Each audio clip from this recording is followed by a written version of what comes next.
নমস্কার, শিলিগুড়ি এক্সপ্রেসে আপনাদের সকলকে স্বাগত। আমি ঋতু। সারাদিনের বাছাই করা সেরা খবর নিয়ে শুরু করছি news express. Siliguri Matigara nursing হোমের ল্যাপটপ ও দুটি ট্যাব চুরির মামলায় হরিয়ানার দীপক গর্গকে গ্রেফতার করলো অ্যান্টি ক্রাইম উইং। সিসিটিভি ও অনলাইন ট্রানজ্যাকশনের সূত্র ধরে তাকে মহাকালপল্লী থেকে আটক করা হয়। তার কাছেই মেলে চুরি যাওয়া ল্যাপটপ ও ট্যাব। অসুস্থ থাকার কারণে ধৃতকে উত্তরবঙ্গ মেডিকেলে ভর্তি করা হয়েছে। সুস্থ হলে আদালতে তোলা হবে। তিস্তার অতিরিক্ত জলের প্রভাব এখনো ভোগাচ্ছে জলপাইগুড়ি চাষীদের। বর্ষার শেষে নদীর স্রোতে বিস্তীর্ণ ধানের ক্ষেত নষ্ট হওয়ায় উৎপন্ন ধান কালো হয়ে গেছে এবং গুণগত মান মারাত্মকভাবে কমেছে। আগে যেখানে বিঘায় 1.5 মণ ধান হতো, এখন হচ্ছে মাত্র 5 মণ। ক্ষতিগ্রস্ত ধান ঘরে এনে ঝাড়াই করে যতটুকু ভালো ধান বাঁচানো সম্ভব সেই চেষ্টাতেই ব্যস্ত কৃষক পরিবারগুলি।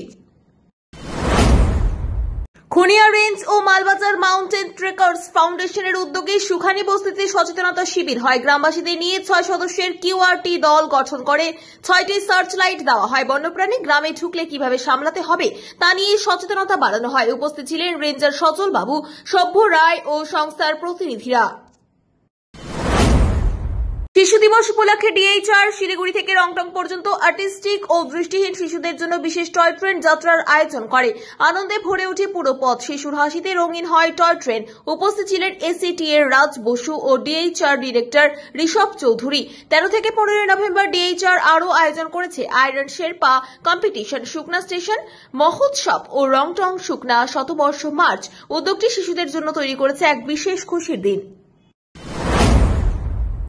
বিশ্ব ডায়াবেটিস দিবসে শিলিগুড়ির বিধান মার্কেট ব্যবসায়ী সমিতি বিনামূল্যে স্বাস্থ্য শিবিরের আয়োজন করে। দুপুর 12টা থেকে 3টে পর্যন্ত চলা এই ক্যাম্পে ব্যবসায়ী, ক্রেতা ও পথচারীরা রক্তের শর্করা পরীক্ষা ও স্বাস্থ্য পরামর্শ নেন। সমিতির সম্পাদক বাপি সাহা জানান, মানুষের সুবিধার্থে তারা প্রতি মাসে এমন শিবির করেন। স্থানীয়দের মতে এই উদ্যোগ সচেতনতা বাড়াতে গুরুত্বপূর্ণ ভূমিকা রাখছে। শিলিগুড়ি হিলকাট রোডে উদ্বোধন হল ডিসিপি ট্রাফিকের নতুন ভবন। Police commissioner C Sudhakar, deputy commissioner Tanmoy Sarkar সহ অন্যান্য আধিকারিকরা উপস্থিত ছিলেন। সুধাকর জানান, আধুনিক প্রযুক্তি সমৃদ্ধ এই ভবন থেকে শহরের ট্রাফিক নিয়ন্ত্রণ আরও সহজ, দ্রুত ও সুসংগঠিত হবে। এতে যানজট কমবে এবং শিলিগুড়ি ট্রাফিক ব্যবস্থাপনায় আসবে নতুন গতি। বাংলা নির্বাচনের প্রস্তুতিতে নকশালবাড়িতে শক্তি কেন্দ্র বৈঠক করেন বিজেপির সহকারী নির্বাচন পর্যবেক্ষক ও ত্রিপুরার প্রাক্তন মুখ্যমন্ত্রী বিপ্লব দেব। তিনি মুখ্যমন্ত্রীকে আক্রমণ করে বলেন, এটি মানুষের মুক্তির নির্বাচন। বৈঠকে রাজু বিস্তা, আনন্দময় বর্মন সহ জেলা নেতৃত্ব উপস্থিত ছিলেন।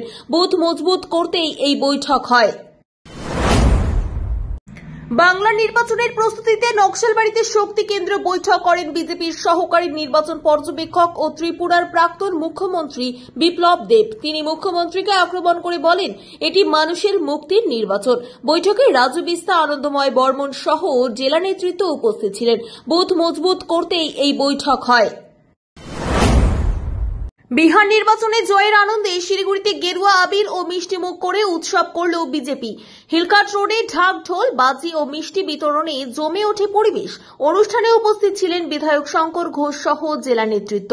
তাদের বক্তব্য, এই জয় কর্মীদের জন্য উৎসবের দিন এবং সংগঠনকে আরও শক্তিশালী করবে। শিলিগুড়িতে শান্তিপূর্ণভাবে সম্পন্ন হল অল ইন্ডিয়া নমশূদ্র ও উদ্বাস্তু উন্নয়ন সেলের মিছিল। বাঘাযতীন পার্ক থেকে ইয়ারভিউ মোড় পর্যন্ত হওয়া এই মিছিলে বড় সংখ্যক মানুষ যোগ দেন। উপস্থিত ছিলেন সংগঠনের কেন্দ্রীয় সভাপতি রঞ্জিত সরকার সহ জেলা নেতৃত্ব। পুলিশের নিরাপত্তায় কোনো বিশৃঙ্খলা ছাড়াই কর্মসূচি সম্পন্ন হয়। নেতৃত্বরা জানান, ভবিষ্যতে গণতান্ত্রিক উপায়ে দাবি দাওয়া তুলে ধরা হবে। এখন এই পর্যন্তই। আরো বিভিন্ন আপডেটের জন্য চোখ রাখুন শিলিগুড়ি এক্সপ্রেসের পর্দায়। ধন্যবাদ।